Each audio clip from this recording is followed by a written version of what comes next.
ìdí tí mo fi yin bàbá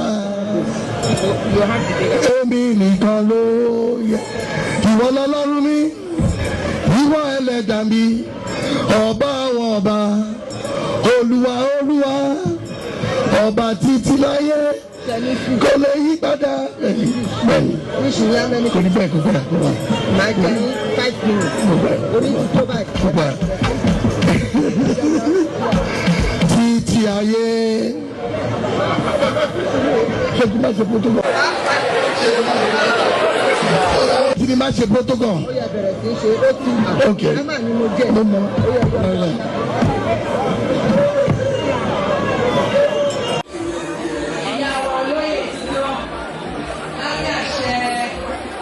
Ọlọ́pìn Demola wọ́n ya àwòrán báyìí fún ìrántí pàtàkì ọjọ́ àyájọ́ òní. Thank you, you're very much.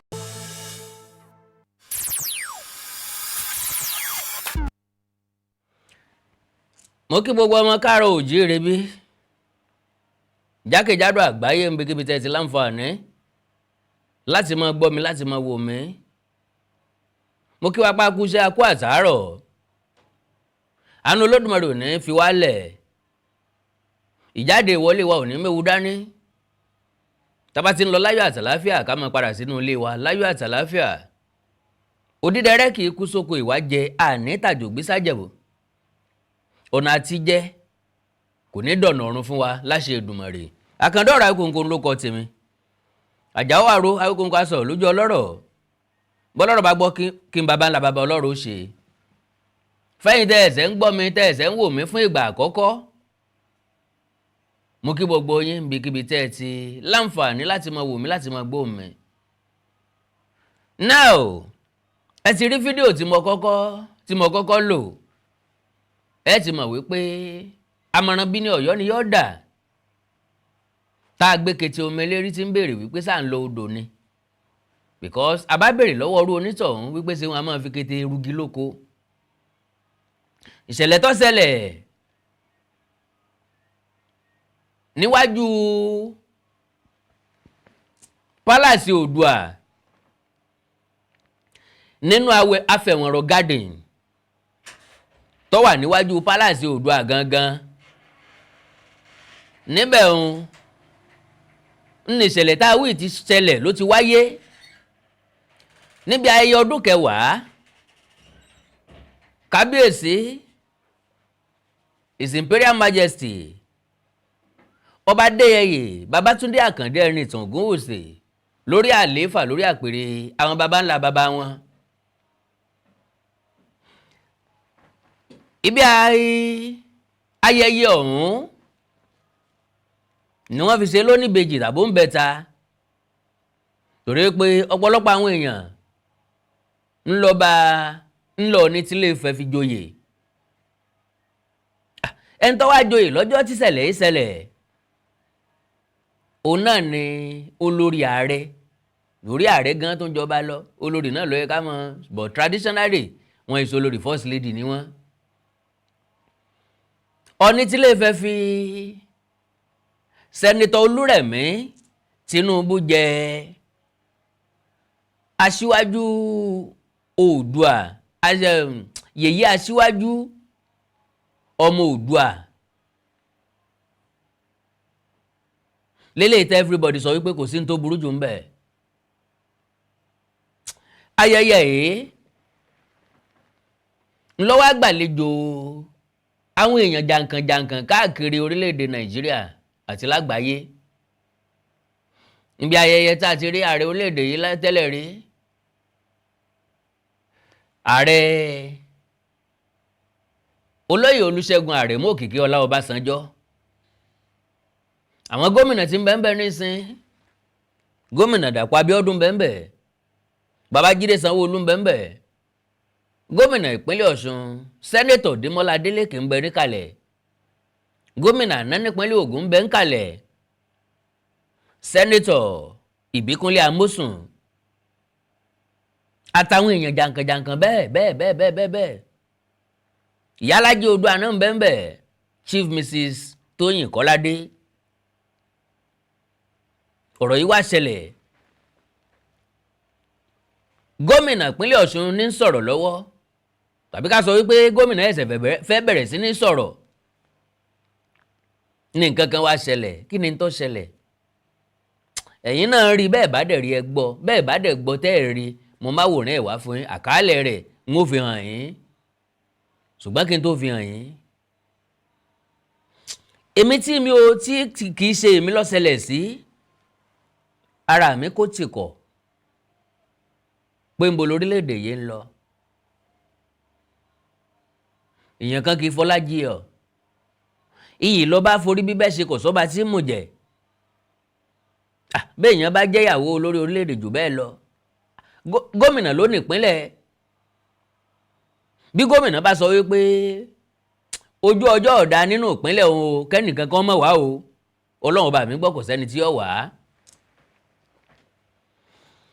Gómìnà ń bẹ ń kalẹ̀, gómìnà fẹ́ sọ̀rọ̀.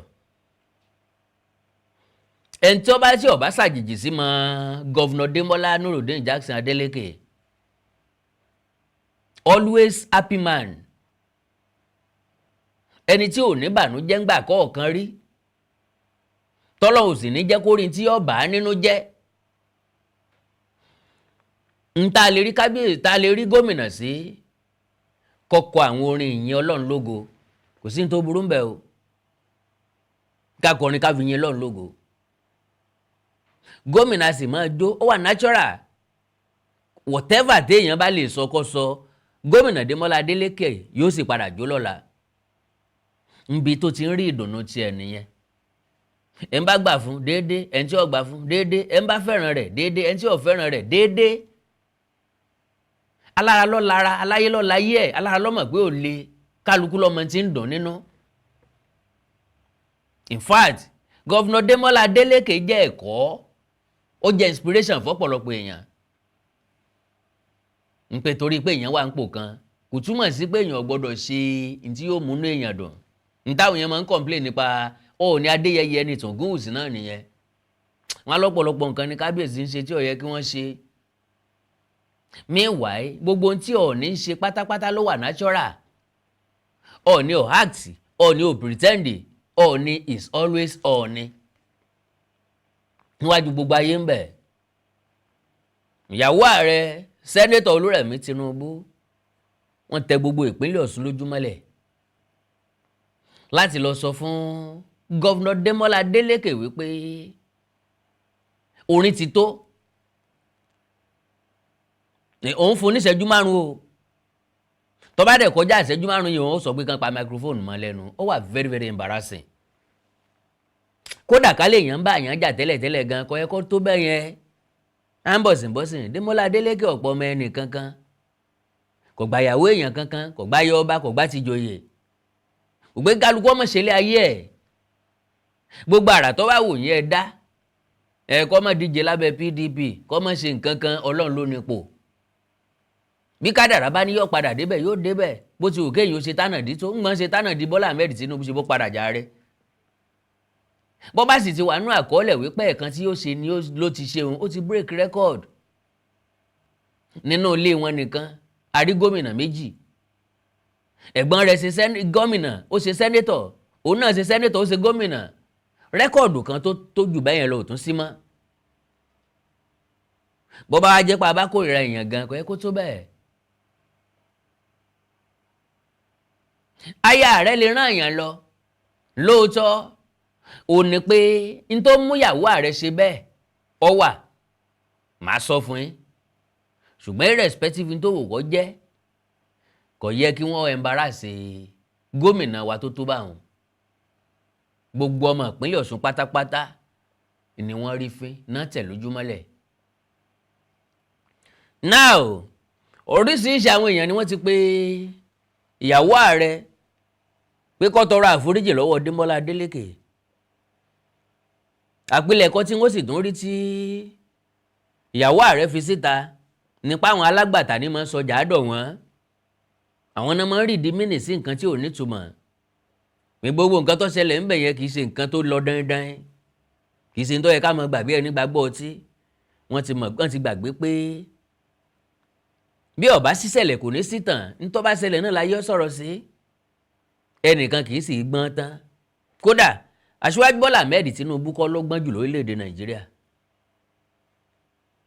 níbi tí àwọn gan máa gọ̀ sí pọ̀ ìwọ̀nba níbi tó gbọ́n sí ń ló fi jẹ́ pọ̀pọ̀lọpọ̀ bí làwọn èèyàn ti ń pe sákíyèsí ó kù díẹ̀ ń bí o ó kù díẹ̀ ń bí o eléyìí ò tí ì tó o eléyìí ò tí ì tọ́ o kì í ṣe bó ṣe yẹ kán ṣe yìí wọ́n ṣe ń ṣe tó bá jẹ́ pọ́ gbọ́n ni kò ní fìyàn jẹ mínísítà kó tún yọ kó ń bẹ̀ nígbà tó ń tọ́ òkúnjó ṣe bóyá kó ń gangan mọ̀ pé òkúnjó sùn àbí òkúnjó sùn wọn àwọn service chiefs tán fi jẹ tán tó ń yọ àwọn kan kó ń bẹ̀ tó ń fa àwọn míì sí ká ní ààrẹ gbọ́n ni yóò yẹ kó ti mọ capacity wọn capability wọn láti lẹ̀ so kọ́rọ̀ mi ọmọ bàdà bí ẹni pé mò ń sàárèrè sọ ẹjá jọ wo fídíò yìí kẹ́yìn gangan gẹ́gẹ́ bí ọmọlúàbí kẹ́ ẹ sọ ìwọ ọmọlúàbí tí mẹ́ńbẹ̀ tíyàwó ààrẹ sẹ́nitọ́ Olúrẹ̀mílẹ́kún Tinubu tó wù ń bẹ̀ hùn. God bless you. èmi nìkan ló yẹ kò lè yé ẹnìkan kan ìdí tí mo fi yìn bàbá èmi nìkan ló yẹ ìwọ lọ́lọ́run mi ìwọ ẹlẹ́dàá mi ọba àwọn ọba olúwa olúwa ọba títí láyé kò lè yí padà bẹ́ẹ̀ni kò ní bẹ́ẹ̀ kó gbọ́dọ̀ kó wà. máa jẹ ní 5 minutes orí ti tó báyìí. títí ayé ṣé kí n má ṣe protocol. kí ni má ṣe protocol. ó yẹ bẹ̀rẹ̀ sí í ṣe ó ti mà. ok ẹ má ní mo jẹ́. mo mọ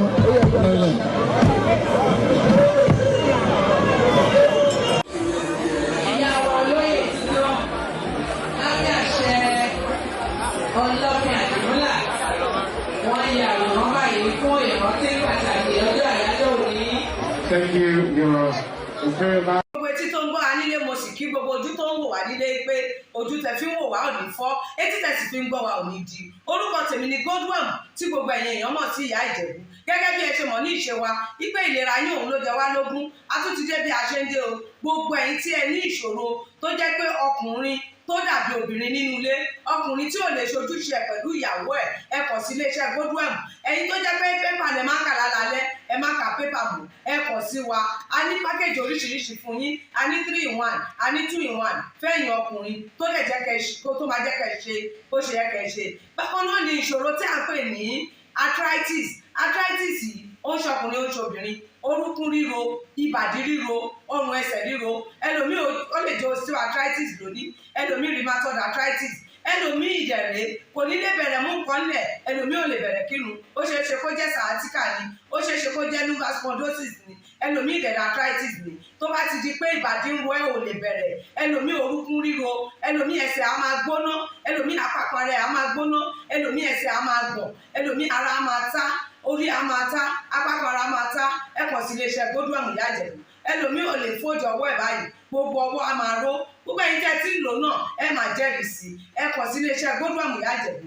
Bákan náà ni àwọn èèyàn tó ń tọ̀ ìtọ̀ àtọ̀jù yìí ó ṣeé ṣe kó jẹ́ pé prostate enlargement ni fún ẹ̀yin ọkùnrin tẹ́ ti lé lọ́mọ 40 ọdún tẹ́ bá ní prostate enlargement ẹ lè máa tọ̀ léraléra ẹlòmíì ò ní rí tọ̀tọ̀ rárá ẹlòmíì ìdẹ̀rẹ̀ tó bá fẹ́ tọ̀ á máa ní ìrora ẹlòmíì ìdẹ̀rẹ̀ kó tó débi tó máa tọ̀ sí ìtọ̀ ìtì máa jábọ́ ṣùgbọ́n obìnrin ní a máa tọ̀ léraléra kó tó débi tó máa tọ̀ sí ìtọ̀ ìyá ti máa jábọ́ ó ṣe é ṣe kó jẹ́ weakness of bladder làwọn ní àbí kó jẹ́ infection àbí kó jẹ́ diabetes insipidus tí a mọ̀ sí àtọ̀gbẹ ìyẹn náà lè fà á ká máa tọ̀ púpọ̀ jù ẹ kàn sí iléeṣẹ́ Godwin ìyá Ìjẹ̀bú èyíkéyìí tó lè fà á kẹ́ ẹ máa tọ̀ púpọ̀ jù ara iṣẹ́ wa ni lára iṣẹ́ tèmi jogún látọ̀dọ̀ bàbá mi àtọ́jú yín gbogbo ẹ̀ ó sì padà sí àyè ẹ̀ bó ṣe tó àti bó ṣe yẹ.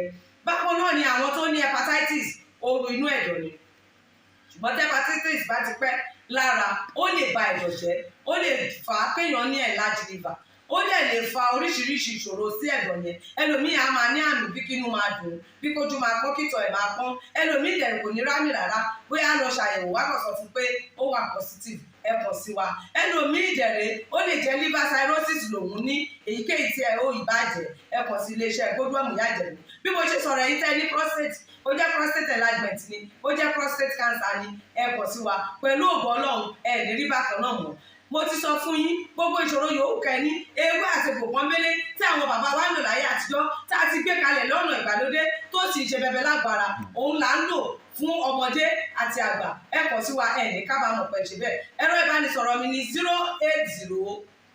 080-330-34777 080-330-34777 ẹ bá wà lamẹ́ríkà kẹ́ ẹ wà ní Spain kẹ́ ẹ wà ní UK ibikíbi tẹ́ ẹ bá wà bó jẹ́ Canada ni bó lè jẹ́ Port Harcourt ni bó jẹ́ Abuja ni ibikíbi tẹ́ ẹ bá wà ẹ kàn sí iléeṣẹ́ Gbogbo Ìyá Ìjẹ̀bú ẹ bá mi sọ̀rọ̀ lórí WhatsApp ẹ lè pè mí ẹ lè fi voice note lẹ̀ ẹ lè fi message lẹ̀ lórí WhatsApp máa dá yín lóhùn bó ṣe tó àti bó ṣe yẹ gbogbo ibi tẹ́ ẹ bá wà lè gbòógì wá máa dé ẹ sì ní kábàámọ̀ pé ẹ kàn sí iléeṣẹ́ Gbogbo Ìyá Ìjẹ̀bú ẹlòmíì apákan ara ẹ̀ á máa kú kí ló fà tápákan ara fi ń kú ẹ kàn sí wa ẹ máa mọ̀ ẹlòmíì ọrùn àdédé máa steve ẹlòmíì àyà ló máa dùn ẹlòmíì ẹ̀gbẹ́ ló máa dùn ẹlòmíì á máa wúkọ́ ó lè wúkọ́ kókó ti wà lẹ́nu ẹ̀ tipẹ́tipẹ́ tí ò sì ní lọ ẹlòmíì ìjẹ̀lẹ̀ ó máa ní ìṣòro àti breathe in oxygen breathe out carbon dioxide àwa máa ní ìṣòro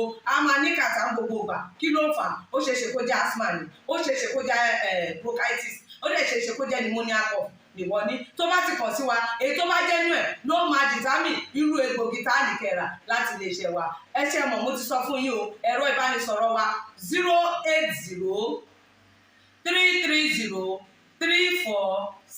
080-330-34777 iléeṣẹ́ Gbogbo last bus stop yín ni pẹ̀lú agbára Ọlọ́run remember if it is not Gbogbo it can never be like Gbogbo.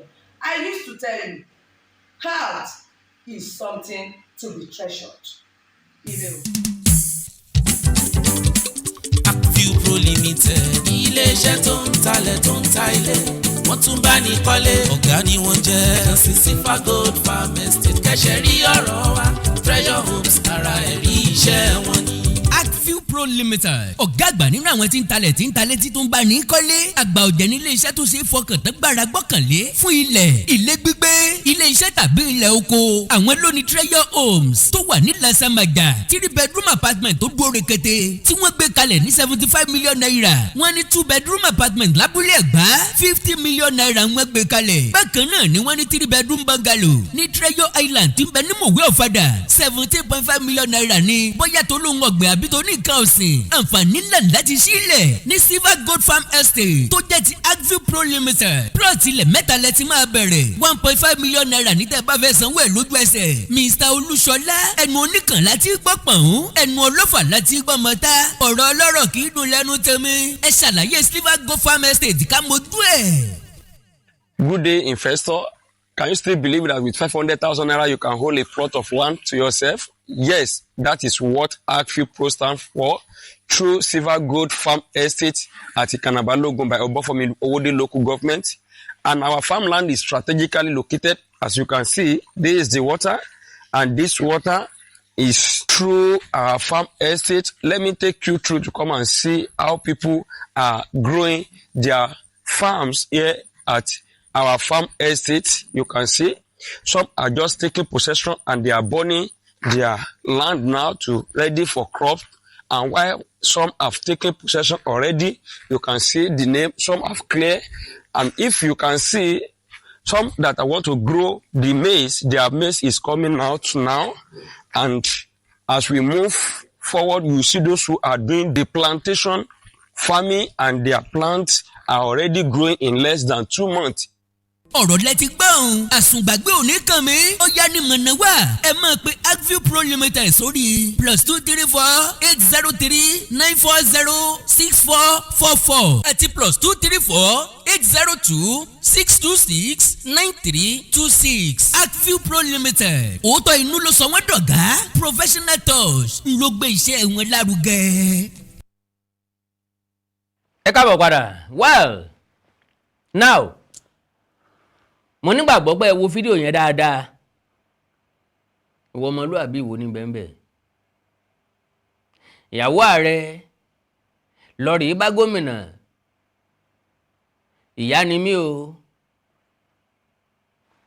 ẹ fò protocol orin ti tó ìṣẹ́jú 5 mo fún yín o lẹ́yìn ìṣẹ́jú 5 màá yọ máìkì.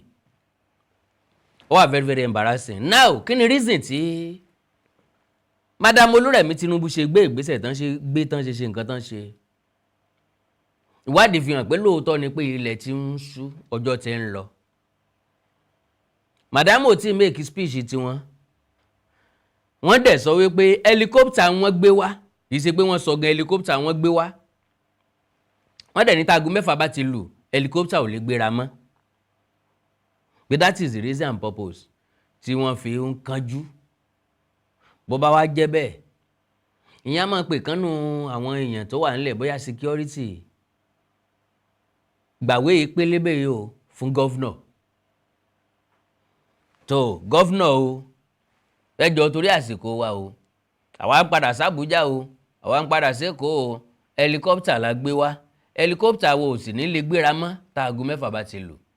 Gọ́vnọ̀ jẹ́ ẹni tó wà understanding, àgbàlagbà ni òun náà sì mọ nǹkan tí ń ṣẹlẹ̀.